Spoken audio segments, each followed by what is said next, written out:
এবার মন্ত্রী এসে বললেন, স্যার আপনি আরম্ভ করেন। বাদশাহ বলতেছেন, এই মন্ত্রী ভাজি ভাত কেন? স্যার আমি গরিব মানুষ, কোনো কিছু ছুটাইতে পারি নাই, শাক দিয়ে বসান দেন। এবার বাদশাহ মন্ত্রীর কথা শুনিয়া আস্তে আস্তে করে খানা আরম্ভ করে দিল। বাদশাহ চিন্তা করলেন, চাপ দিল তো হবে না, সে একজন গরিব মানুষের ছেলে, চাপ দিলে আমার বিপদ হয়ে যাবে, তার আশাটাকে আমাকে পূরণ করতে হবে, তার এক সপ্তাহ পর ফাঁসি হয়ে যাবে, আমি যেইভাবে হোক তার খানাটা গ্রহণ করব।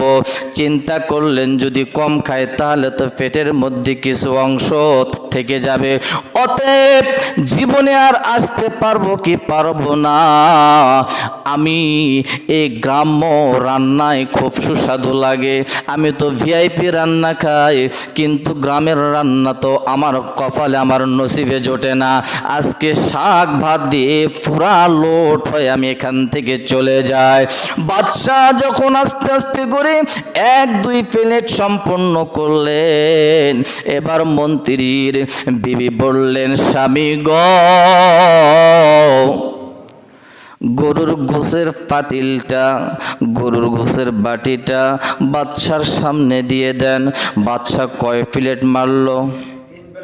2 প্লেট।